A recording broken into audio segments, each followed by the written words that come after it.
Hello there. This is another Sunday, and this is your show, the O&M Sunday Show. I am Obiora. Ilo Mamode is here as usual. Yes, very good afternoon to all of you out there watching, and welcome to our show. Thank you so much for taking time out to join us on the show today.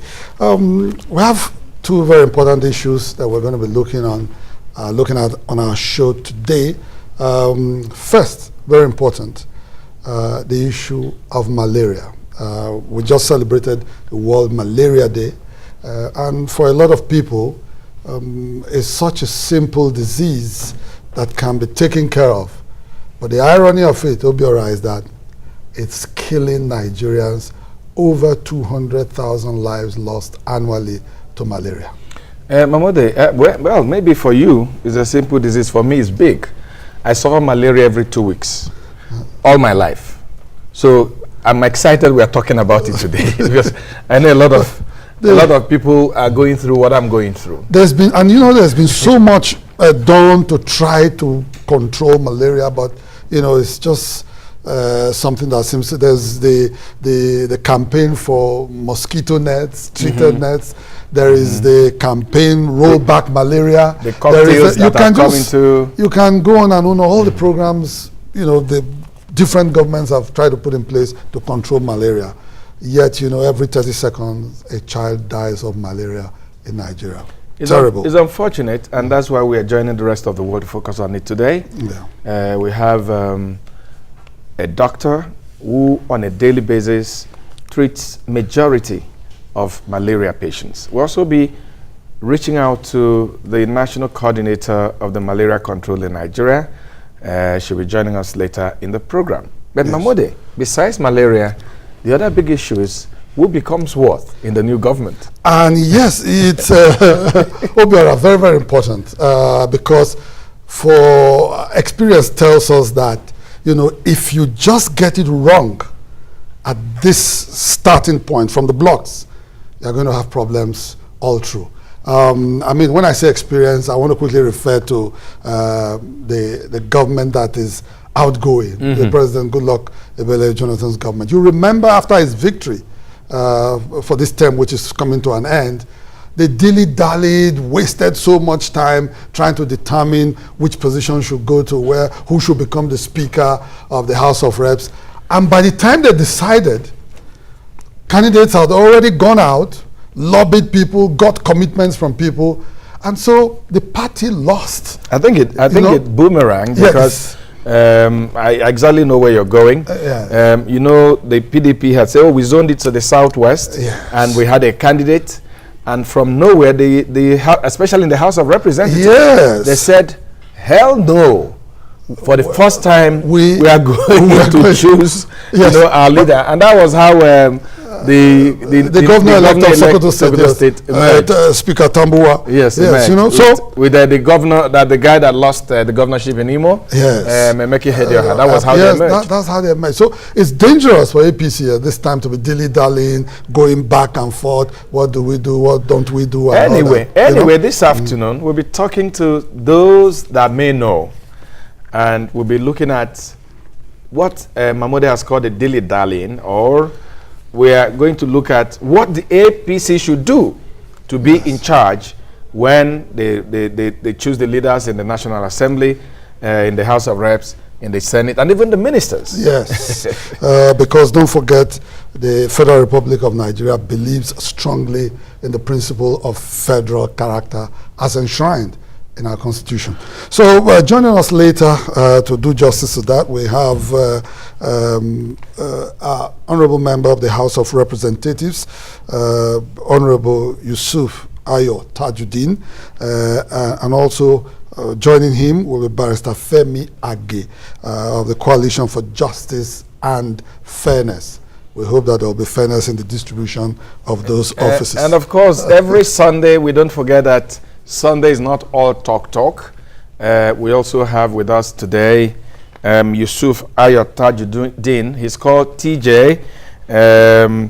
He is An entertainer? No, I think we're getting it right. Oh, well, I'm yes, that's our honorable. Sorry, that's we have Mr. Snow. Mr. Snow. Yes. Mr. Snow is out there. Yes. I hope somebody's not going to give me a punch on the face. Honorable is not smiling at all, But my apologies. So we have that, and in a moment they'll be joining us.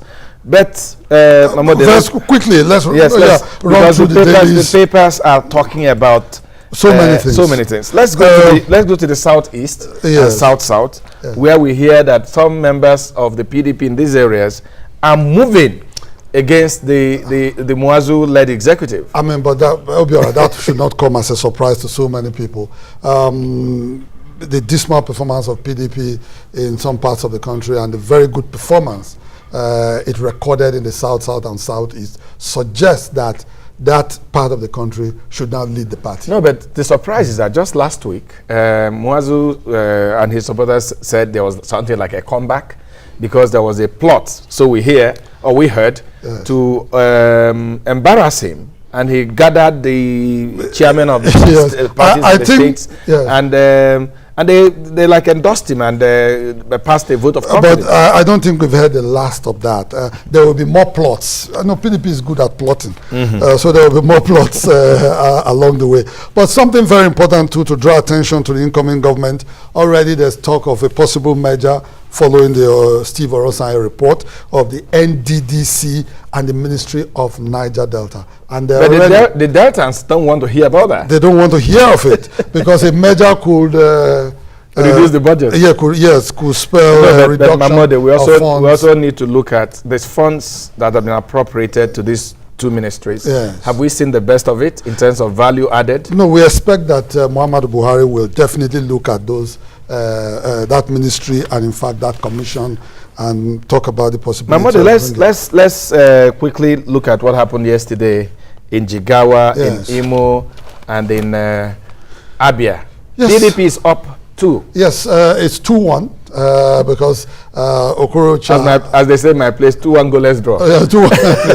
Okorocha managed to retain his state for APC. And in Taraba, we were robbed of the first woman of the excitement of having our first female governor. I mean, but it's just around the corner. It's just around. I mean, it points to the fact that if it's this close, next time around it might just happen. And Nigerians also have to learn the politics of getting out candidates for some people purely for historic reasons. Yes. Purely for historic reasons. Yes. So it would have been wonderful if she had won in Taraba to be the first woman to be elected as a governor in Nigeria. But it didn't happen. It might happen in 2019. All right. I think enough for the papers. We'll just ask you to stay tuned as we will take a short break. And when we come back, we get down into our discussions for the day. Don't go away.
Yes, it's still the O&M Sunday Show.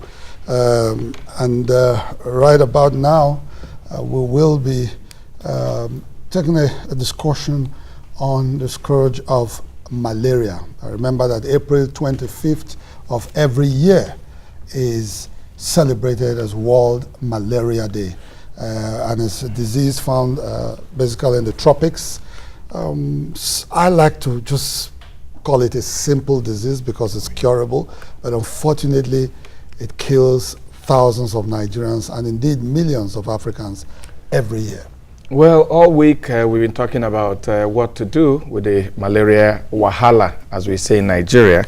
And joining us to discuss this is Dr. Merika Ohioma. Dr. Ohioma is here with us. And on the line we'll be joined by Dr. Nnenna Ezeigwe, who is the National Coordinator of the Malaria Control. But maybe, Mahmoud, while we are waiting for the doctor to join us, maybe we should look at that short report that our colleagues got together, or should maybe we'll take it later? Yes, I think we can take it later. Yes, just, if they... She's joining us now, and... You're welcome. Yes, good afternoon. Hello, Doc. Yes, good afternoon. So, Mahmoud, you allow me take the first shot because I'm a victim, you know. But before you came in, while we were introducing the program, I did say that all my life I have malaria like every 2 weeks. No matter how hard my doctor works, but, you know, it comes every other day. And it's something that's bothering a lot of people, especially the little children. We hear that a lot of children die from malaria. You're a general practitioner? Yes, I'm a family physician. Oh, great. So you see like several malaria cases every day. What is actually the big challenge when we talk about malaria? Is it the cure? Is it the vaccine we are looking for? Or is it the amount of money we spend curing it? Which one? Okay, well, for what you've said, everything you've said is actually a big challenge. You rightly said that on your own you've experienced, you've had a lot of malaria attacks, and it is not uncommon to hear that. In fact, recently you could have as high as 60% of people presenting to the outpatient department coming down with malaria. And it has cost a lot of money on people spend a lot of money on treatment, and it has cost a lot of man hours and absenteeism from work and from school. For our adult population, up to 50% of our people have actually had malaria at least once a year. A few people have it as frequently as it is, so it's a big burden. Okay, and the challenge is one, the burden that we have, and then the cost of its treatment and the effect it has on our lives. Would it be right? Because for me, I describe it as a simple disease because it's curable. So, will it be right to describe it as such? I think that's an understatement. An understatement. Yes, if you look at the magnitude of what is going on. If we give figures of like 60%, you have to look at the population of the people you're talking about. If you say 60% of 170 million people in Nigeria, coming down with a particular illness, you can imagine the magnitude. So I wouldn't take it as a simple disease. Yeah. For an adult, you might be lucky enough to get away with it, but children don't have that luxury. Yeah. It kills children. Every minute, children are dying of malaria. Pregnant women lose their babies, and they have very, terrible outcomes. So it's actually a deadly disease. It's just that for the adults here, we have some kind of immunity, so we're able to resist it, but it's actually a deadly disease. What about these programs that government, over time, have tried to... just a minute. Doctor, we're being joined by Dr. Nnenna Ezeigwe, who is the National Coordinator, Malaria Control. Dr. Ezeigwe, are you with us? Yes, I am. Good afternoon. Good afternoon. All week you've been busy talking about malaria. Tell us about the theme of this year's focus. Yeah, the theme for this year's World Malaria Day is Invest in the Future, Defeat Malaria. and the slogan is "Your action counts." Yeah, and by that, what we mean is that our future lies in defeating malaria, because malaria poses a lot of challenges to us as a country. It's killing the under 5 children, pregnant women, and the general population. And it's also costing us a lot in terms of prevention and treatment. And so all that money can be channeled elsewhere. So by investing in fighting malaria, we are actually securing our future. All right, Madam.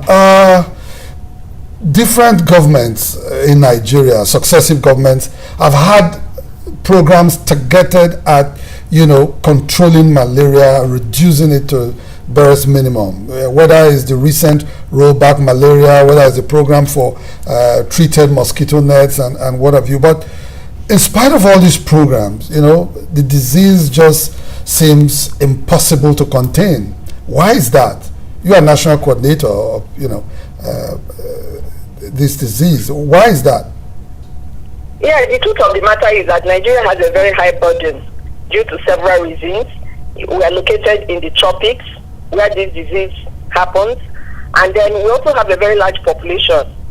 So you can imagine, when you say about 90%, over 90% of the population are exposed to the infection, and then when you look at it in number terms, then you can appreciate how much the burden is to us. And then Nigeria has actually invested a lot, and we're making progress. All right, I believe we are making progress. We're on the right track, but the problem is so enormous that you don't wish it away in a few years. All we need to do is to commit more resources, more efforts for everybody to be aware, to know what they can do in line with the slogan, which is "Your action counts." Everybody needs to do something to fight the disease, and in so doing, we'll make faster progress. All right, what do I need to do? That we're making progress. What do I need to do, Madam, for instance? You say everybody needs to do something. What do I need to do? Oh, that is very good. Thank you for asking me. To break it down in ABC terms, what you need to do as an individual is, first of all, to understand what the problem is. What causes malaria? Malaria is caused by a Plasmodium parasite, and it is transmitted from one person to the other through the bite of the mosquito. So with that knowledge, you will need to keep your environment clean so that mosquitoes will not have any chance to breed around you. And if everybody does the same, then mosquito will not have space in our country. Having done that, you also need to sleep inside long-lasting insecticidal nets, because even if you keep your own environment clean and you're able to keep the mosquitoes away, your neighbor may not, and so the mosquito will fly to your compound or to your house. So you need to sleep inside the net to keep it away, because all we're trying to do is to keep the mosquito away. So as an individual, that is an action you have to take, and it counts. Okay. And going from that, pregnant women should register early for antenatal and access the treatment that we give to pregnant women to protect them and their unborn children. And that is what we call intermittent preventive treatment in pregnancy. And then when you suspect that you have malaria as an individual, the action you need to take is to get yourself tested. First of all, to be sure that it is malaria you have. And if the test proves positive, then you need to take the correct medication, which is artemisinin-based combination therapy. So these are the actions that we need to take individually and collectively. And if we do so, very well, then we'll defeat malaria definitely. Okay, Dr. Nnenna Ezeigwe, National Coordinator Malaria Control, we must thank you for your time. You're welcome. Thank you. Bye. The last time I slept in under a mosquito net was, I'm sure, sometime in maybe 75, 76, when I was just getting into secondary school. And my parents bought it for me. So I don't know how feasible, that will be for a lot of Nigerians, under mosquito net. Do you, for instance, do you sleep under a mosquito net? Well, I do. I do. I have to practice what I You have to preach. But I agree with you that it's a big problem. It looks clumsy. You know, people complain about how ugly it looks and all that. But when you actually make people see the importance of what it is, you know, that they are trying to prevent, I think they will accept it. It's just to keep, drumming it into their ears and all that. But I do see a lot of people too that use them, especially people who have very little children and pregnant women. There are a lot of people that do use them. Before you go, okay, how do I take care of myself? I mean, are some of us like disadvantaged when it comes to malaria attacks? What will make someone like me probably have malaria all the time, and someone like Mamode is not having malaria? Maybe he has malaria once in a year or once in 3 years. Yes, okay. I think some of us, it depends on your immunity. You know, some of us might mount more immune response than others. And that's why probably adults don't have as much attacks as the children. But then, just like she said too, there are several other factors. Are you using the preventive measures that have been put in place? Are your environment, for example, is it tidy? If he's living in a place where everywhere is tidy, the grasses have been cut, the gutter is cleared, they don't have empty containers flying around, then he's at less risk of being bitten by the mosquitoes than you. So you have to try and do those things. Cover yourself up when you're in an exposed environment. Is there any truth about this thing about AS and AA and being susceptible to malaria? No, okay. Now, there's some literature which say that people who have AS have some kind of immunity. Now, what happens is that their spleens kind of remove the infected red blood cells, and so they don't manifest the infection. But those who don't, because when the malaria attacks the cells, it takes an abnormal shape, and so it is removed. So people say the AS people have some immunity, and that's why the AS live and then give birth to the sicklers. You understand? But it doesn't really. It doesn't. If you look at it, well, it's some literature have actually said so, but if you look at it, the AA people also do have malaria too. So that's like for research purpose. The truth is that everybody still. Very quickly, I have to ask you one more question before you go, because this is for me very important with the treatment of malaria. Okay. A lot of people do self-medication. Yes. You're having a headache, you just feel weak and tired, and then you go and buy, the malaria drugs, and you take them. And some people, just continue like that for a while. How deadly is that when you actually have to treat it properly?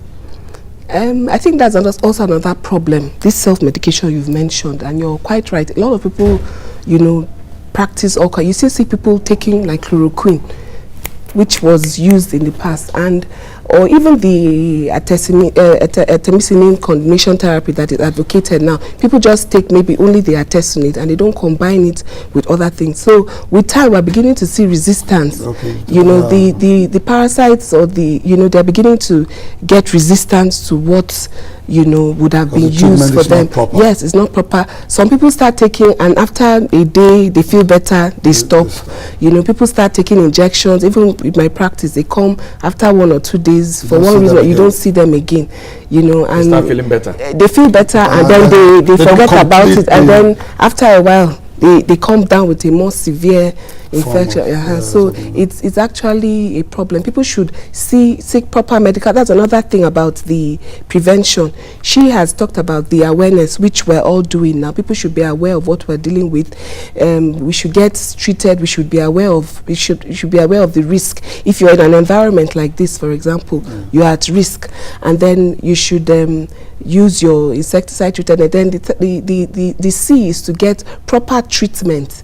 When you're down. When you're down, you should seek proper diagnosis and proper treatment. It might not even be malaria. Some of us, are treated. There's so many symptoms that look like malaria. Okay. Thank you so much, Doctor, for finding time to join us today to talk about the control of malaria. All right, thank you very much. It's my pleasure. Yes. And I think it's a good thing you're doing to the media when you ask about yourself. Yes. The media is also helping to educate people more. Thank you very much. All right. Bye-bye. So when we return, yes, we'll talk a little politics. Exactly. Don't go.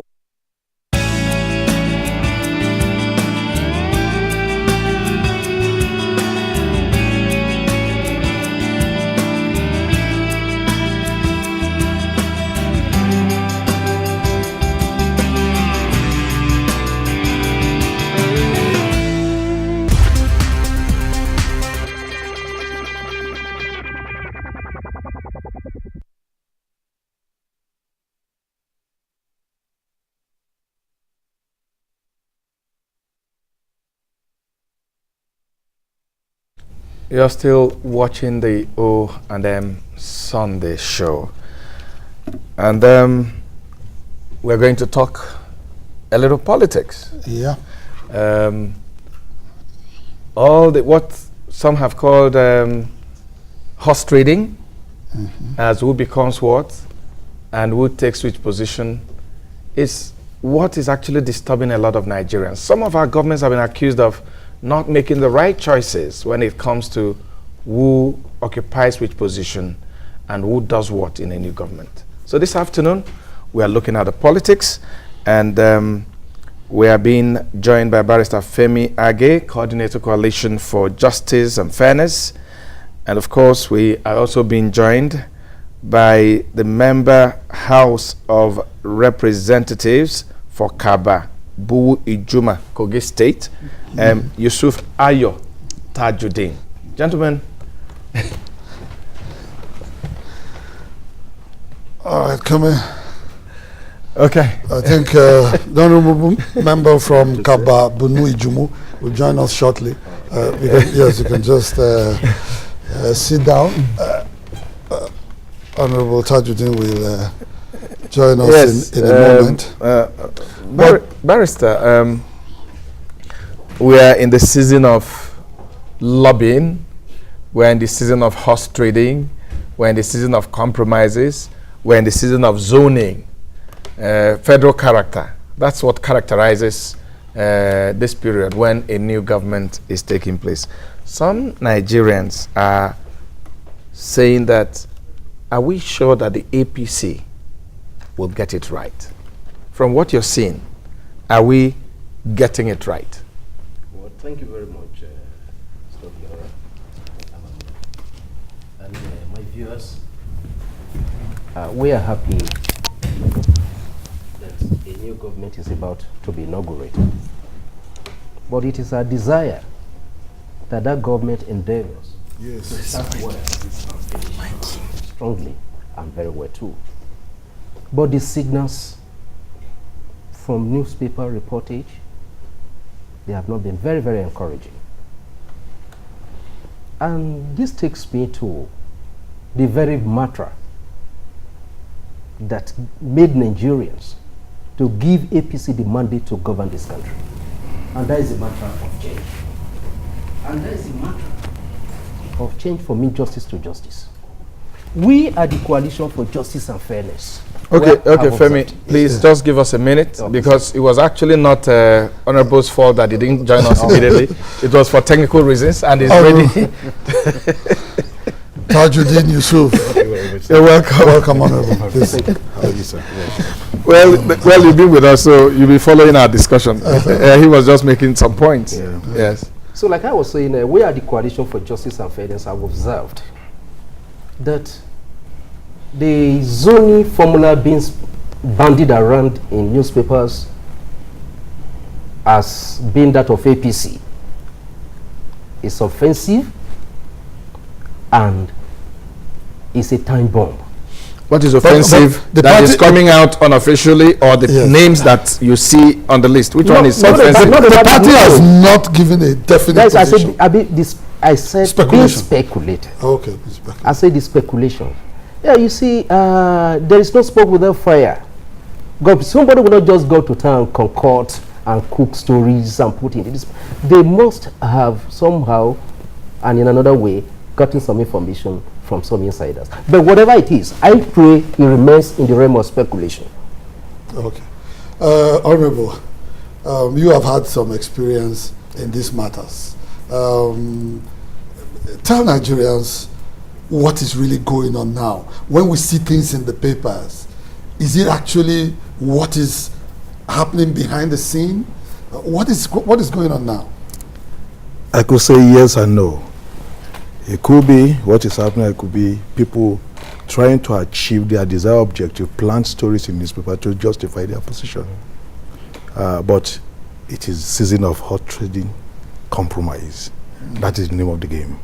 Okay. Zoning, those who couch our constitution inserted that to have some level of equity and balance, because the nature of our polity, because of our nation, because the dialectics of what brings us together, so as every section will feel a sense of belonging. That is the intention. And to come to jog a bit back to what Barrister said, it wasn't injustice that was done by this very government. It was that some people felt that what the zoning that was done will not pay them, and they went against the government. Wanted the zoning. That's why they zoned the speakership to Southwest. But some people worked against it. It went somewhere else. And the other day, people now say the government refused to give Southwest something. So you are being punished for the offense you didn't commit. One thing about this, I pray that will get to a point, to get to a situation where Nigerians will genuinely, politicians and those who are on the other side of it, should go to a place that will genuinely seek the common good of our people first.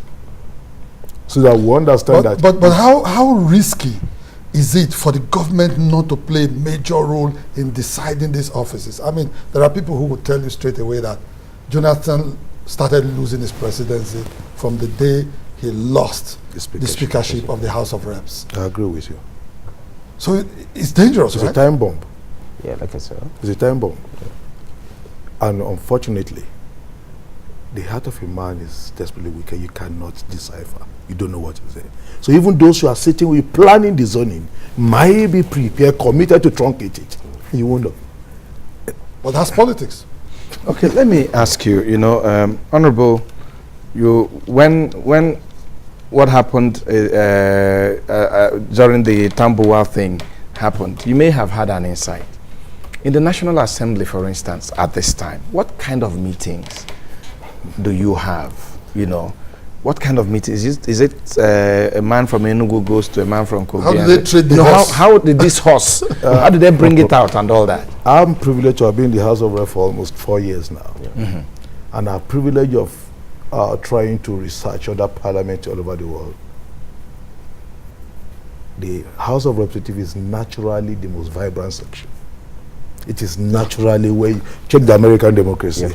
Yeah. Anywhere, go to House of Commons, anywhere you have bicameral, the House of the lower one is always natural. It's natural. So, by implication, this is where you have a lot of radical minds still between the age of 30 and 45, vibrant and ready to take a shot at anything, take a risk. At the age of 55, 60, risks, you don't take much risk again. But within this age bracket, you take a lot of risks. So what's happening is the last one, because of certain manner in which speakers were emerging before now, most members of the House had a determination that we will begin to determine who become our speaker. Why? Their own. Because the speaker will be with you, either a good speaker or a bad speaker. You'll be the one that will be bound with our speaker for the next 4 years. Most of the godfathers who influence this decision will not be in the House. Yes. So when decisions are taken, when the man could not manage the dialectics of the House, when he represents the House wrongly, when people are talking about the speaker, they talk about you, not the man who installed him. Yes. So that is why he had such a, and it will always be, you need a lot of strategic thinking and an approach to make sure that you carry the members along. Husband and wife, a wife could have an idea and make the man feel it's his idea. Yes. So if you ever have a candidate, you must be very, very strategic in selling it. The moment you look as if you bulldoze somebody, let me give you an example. Speaker Ite. Yeah, Patricia Ite. Patricia Ite. Check the details. Go back. That woman stole no dime. But the manner in which she was installed, some people determined to make sure she doesn't succeed. Before the end of that tenure, she was apologized. The House apologized to her. But most Nigerians are now aware again. She has been dealt with. The harm has already been done. The harm has been done. So the manner in which you come about whatever, if you might be a good candidate, but the manner you brandish and package it will affect the sensibility of some people, and they'll say, okay, I'll wait for you. It's a banana peel. Well, Professor Femi, the Nigerian Constitution says there must be federal character. So in whatever government you have, there must be some semblance of representation from different zones, at least the 6 political, geopolitical zones. In the Senate, we see that the Northeast is still angling to ensure that they hold on to Senate presidency. They've had it for the North Central, has had it for quite a while. They're angling to still hold on to it. The Northeast are saying, look, we have been with this party, the opposition, we have given the votes, we have shown loyalty, the Senate presidency should move there. You know, in the House of Reps, there's also the talk of the speakership going to the Southwest, and in all this, the parties or the parts of the country that seem not to be popping up at all is the Southeast and the South-South, by virtue of the fact that they've decided to go PDP in their... when you come to this kind of situation where, you know, you have to have these positions, must you look at the votes coming from those states? Yeah. Answering that question, this is one of the things that has informed our observation at the Coalition for Justice and Fairness. And we looked at Section 14, Subsection 3 of the 1999 Constitution, which speaks about federal character. That the composition of the government of the Federation of Nigeria and its agencies must be in such a manner as to ensure unity, to command the loyalty of every session, so as not to appear as if a section or a group of ethnic group is predominating the other ethnic group. And if you look at this municipal report, you will now see that, for example, Northwest has produced the president in GNG. The Southwest has produced the vice president. So in the scheme of things, as far as the National Assembly is concerned, they should be out in the zoning of those positions. We should not be talking about Northeast, North Central, Southeast, and South-South. Southeast, either by divine providence, they did not produce any APC senator. So they are out of it. They are out of it. Then what about the South-South? The South-South is not mentioned anywhere. That's why we are saying it's a time bomb. That the government of General Buhari should start well. It's supposed to endeavor to start well. Because what gave birth to Nadeko was injustice. What gave birth to militancy in the Niger Delta was injustice. We do not want another set of crises in our hands any longer. So at this point, it has to be addressed. That South-South must be given a sense of belonging. It's not about vote. Without South-South, for example, will the victory of GNG, General Buhari, have been described as a victory of the President of the Federal Republic of Nigeria? It wouldn't be. Okay, but some people have argued that the South-South is just coming out from so many years of presidency. But that's not the question where I want to be magnanimous. We have to be magnanimous in victory. Some important information. There's no segment of the Nigerian, what do you call the siege political zone that has no APC or PDP. Southeast has APC House of Rep. Yes. South-South has House of Rep and Senate. So there's no segment. There's APC in Southeast. Yes. There's House of Rep. So ranking, we're talking of ranking now. The House of Rep ranking, there are two from Edo who are ranked House of Rep members from Edo. Two from Edo. And again, the ranking thing is not in the Constitution. It's in the House rule. The House rule was amended to suit the particular position in 2007. So it can be re-amended. It can be re-amended if the party so desire to do. But one thing we must get, nobody give you power on the platter of gold. You have to take it. So whoever desires this thing should go for it. I'm aware that the South is angry for this some of this position. I'm aware. So it is not that they are not shouting. But of a truth, for us to have some level of fairness, equity, and for the government to have some stability, every segment of the society must be carried along. The Constitution didn't say you can't be one thing if you are another party. The speaker is APC. He has been speaker for how many years? He became APC almost a year ago, and he's still the speaker. Right. Even when PDP had the Honorable, please. I want to ask both of you this question. When we talk about zoning and we talk about federal character, are we also taking cognizance of the effectiveness or capacity of the occupier of the position? And I'm asking this question because here was PDP that zoned the speakership to the southwest. Yes. And someone comes from nowhere, becomes the speaker, and from all intents and purposes, for 4 years, he satisfied the yearnings of his colleagues, and they left him there. In this zoning and making sure everybody gets something, where is competence? Merit. Where is merit? I want to agree with you that if you overplay zoning, you might play down sacrifice merit. Sacrifice merit. However, for where we are, you can't get it in zoning. I tell you. I don't want us to use this present speaker as a template. Why? He is from the Northwest. The Northwest has 97 House of Rep members. That's a huge block. You need 2/3 to get the speaker out. And he has 97 from his block. To get him out.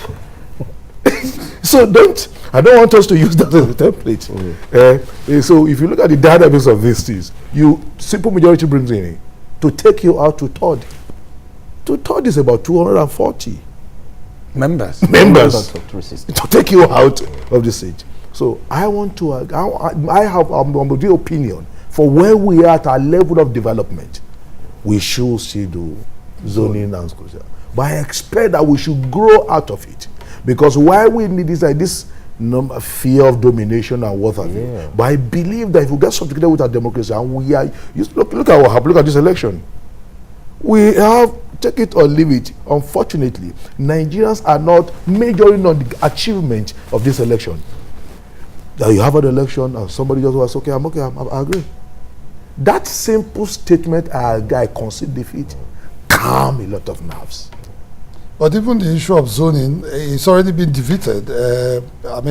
As a set norm in our political structure. River State, zoning didn't affect anything there. Yeah, because a lot the governor, as of now, zoning hasn't trickled down, not just in rivers. All over. It hasn't trickled down. Zoning is more of a national thing here. You have segment of society where the House of Representatives come from one particular place for the past 16 years. The other set hasn't gotten it. You have state that other segment had never tasted governorship.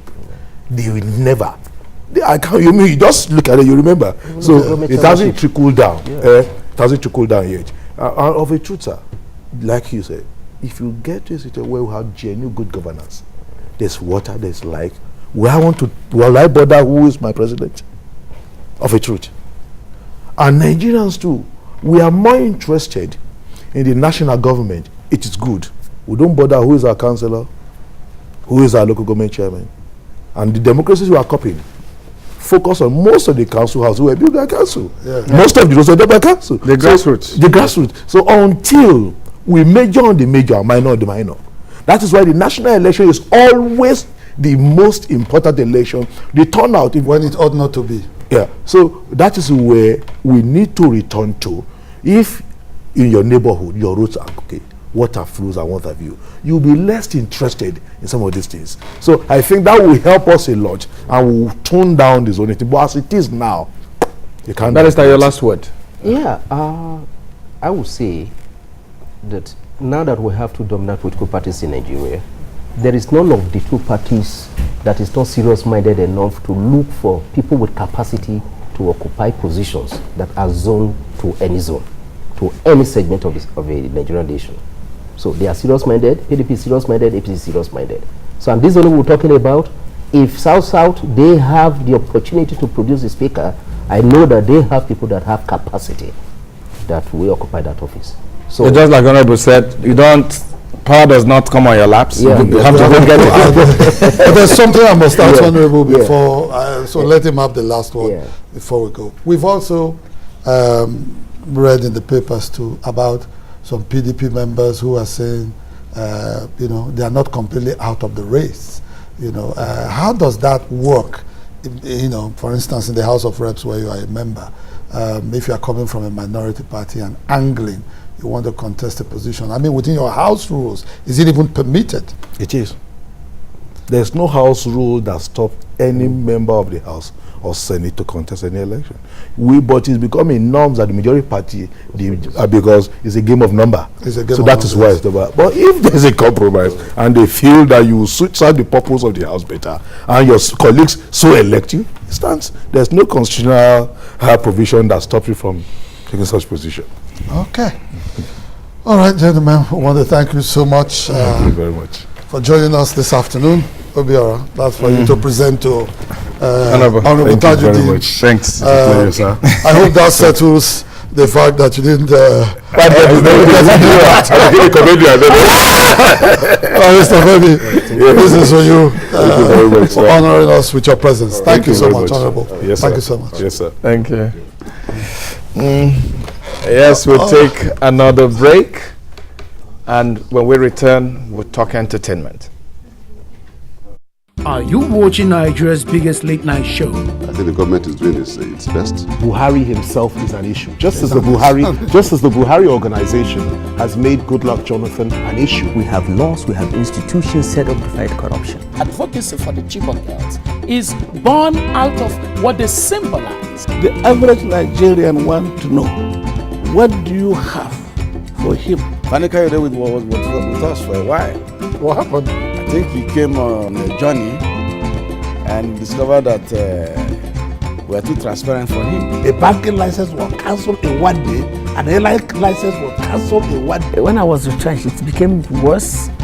At sometimes, to even find food to give to the children was hell. Don't tell us you want a nation that will be the most powerful black nation on the earth. We all want it. How are we going to get there? O&M Late Show and O&M Sunday Show with Obiora Ilo and Mahmoudia Koga. Tuesdays, Fridays, 11 p.m. and on Sunday, 2 p.m.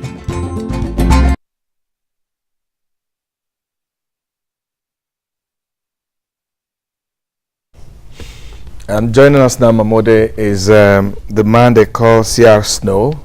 He's a comedian. C.R., you're welcome. Good afternoon, sir. Yeah, you're welcome. I greet you in China, and China say Nehao. You say Nehama. Nehama. Nehao. Are you from China? Yeah, I am made in China. Oh, you're made in China.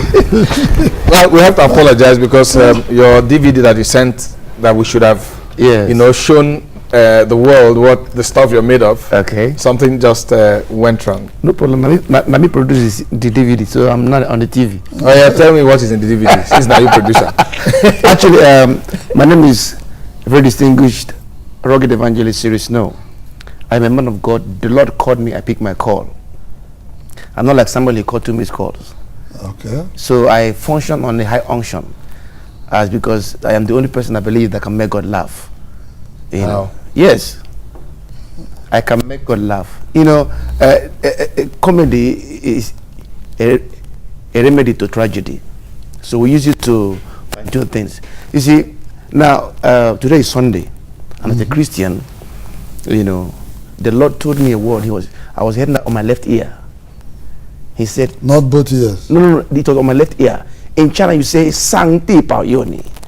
Now on my left ear, he told me to bless people on this administration with banks, because people are complaining of financial issues, financial kwashoko, financial innuendos and all that. So I am here to to minister to their account, the Lord is going to credit a lot, not debit a lot. So any bank you're banking with, when I'm ministering, you're going to respond to the amen to your bank. The Lord said, whatever is your financial crisis, don't bother. The Lord is busy expanding your world like Sky Bank. He will spring up your income like Spring Bank. In your best interest, like Zenith Bank. You pay. The Lord will appreciate your assets in Access Bank. He will grant you enough riches, otherwise called Oba in Igbo, and spent as UBA. The Lord will soak you in the ocean of Oceanic Bank, where you experience peace. And you will echo like Echo Bank. God, you keep your word like Fidelity Bank. And if you're not in the financial union in heaven that is big, strong, and reliable, like Union Bank, God will ask you authoritatively, won't you rather bank with us? We are guaranteed Trust Bank. And most definitely, we're the first bank. The Lord will catapult you to other countries and states like Intercontinental Bank. And your success will last forever like Diamond Bank. And if your enemies will say anything against you, the Lord will say to them, Fame, like Fame Bank. Your Fame. So that is to credit their life. Also credit their life. So tell us, Snow. That's your stage name. My stage name is Siri Snow. Siri Snow, okay. Yes. But what is your real name? My real name is Chukwado from the C, Richard from the R, and I, Ibama. Because some people, when they have some bad records with the police, they change their name. No, I'm not a suspect. Even though I'm a suspect, I'm not wanted. You know. So that is my name. And of course, comedy to me is like a lifestyle. You know. Where did they start? When did you start this? From Pharisee.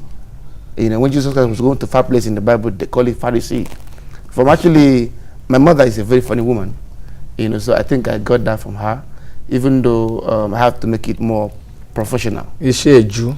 Eh? Is she a Jew? Because you are talking about Pharisee. No. I'm talking about where the virus of comedy entered. Okay. So now here we are. But I've been able to spring out to other things.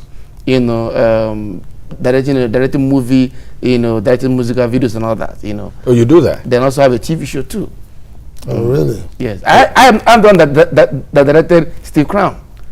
Steve Crown. Okay, we had the video. Yeah, I'm his director. Okay, we saw. Oh, yeah. He was on our show. Yes. So when are we coming to your show?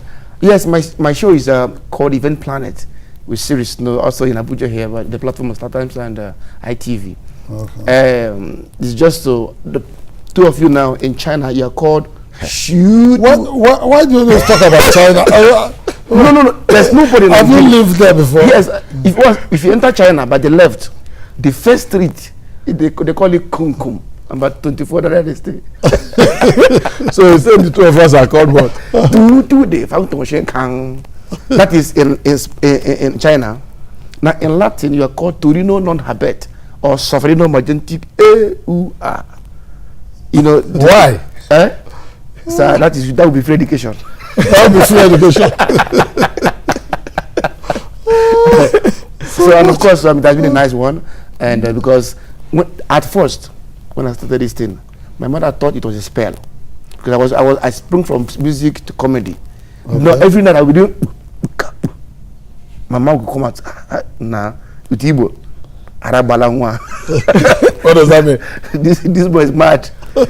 You know. I said, Mom, I'm not. Then you go back again. I continued and all that. What was it what you were doing? I was trying to get a tune to a song. Okay, so but you were using. She thought this boy. But at the long run, she said, "Is this thing that you're going to do to become somebody, marry, and have your own, live your own life?" I said, "Yes, take it or leave it," because I was dwelling on my own potentials, not credentials. No, but I like this your reading. Can you give it to us again? The rhythm, the one your mom. You were doing it. Your mom thought you were going crazy. Yes, now you said it was a what? No. That was my music rhythm, But share it with us. Are you shy? Oh, no, that's the Chinese song. It's the Chinese. Have you released the album? Yes. That was the CD I gave you. You see Chinese song there. I was the first Nigerian to remix Congaso in China because the Chinese don't have music. They only have all technologies. Everybody in this country, there is something they have that represents China, but you have Chinese music. Do you have? You don't. So I need to, as Igbo man, I need to see market. and some Chinese congrats. Because it's a nice one. Okay, it's a nice one. If you see Steve Crown musical video, didn't you see a Chinese there? What's he doing there? Didn't you see a Chinese that was in Steve Crown's video? Okay. Okay, now playing the violin. That was my PA in China. Oh, it's your PA in China. That one, I'll teach you China. I'll teach you China at the end of the show. Oh my God. Well, okay. Oh, Mr. Snow. But you didn't tell us your real name and where you're from. Why did you choose Snow? Okay, like was that in China also? Okay, no. Before I met the Chinese. Okay. Siri Snow, C-R-I, Snow is Chikwado Richard Ibama. Okay, that's true. I love anything that is white because it tells me how clean somebody could be. You understand? In the nature, even the Bible says. But you are not wearing white. I'm not wearing white but the inside is white. If only you can see it from the spiritual. You see that the inside is so you white. now you are seeing from the spiritual. No, I am talking from the spiritual. Okay, but are you seeing spiritual? No, I want you to tell us if we are white. I'm seeing the red calf here. Oh, you are seeing the red calf. Now the Bible says, even if your skin is as black as scarlet, I'll make it as white as snow. So if God could, let's leave this man and end this program. Yes, so imagine from Anambra State anyway. All right, Snow. I hope you take a cup that is not all white. Okay. My God. We have, I'll use this cup for my Holy Communion. Thank you very much. Thank you so much. Sheshe. In China, you say sheshe. Okay, say sheshe. Sheshe. What does that mean? Thank you very much. That is Chinese Igbo. No, not for real. They have Chinese dictionary. Don't worry, sir. After the show. Thank you. Okay. Thank you so much. All right. Well, that's our package today on the O&M Sunday Show. My name is Mahmoud Akuga. Thank you so much for staying with us. Obiori, want to thank you for all your letters on the Fad and Baka show, but we are not conceding again for another rerun. No. I'm Obiora Ilo from Abuja, Nigeria. If you've missed any part of this, go to hblnews.com and let's do it again on Tuesday. And we'll leave this part in short with you. It's World Malaria Day, April 25th, which just passed. And the whole world is focusing on controlling malaria. So do your bit. Do your bit. Yes. From AIT Studios in Abuja, Nigeria.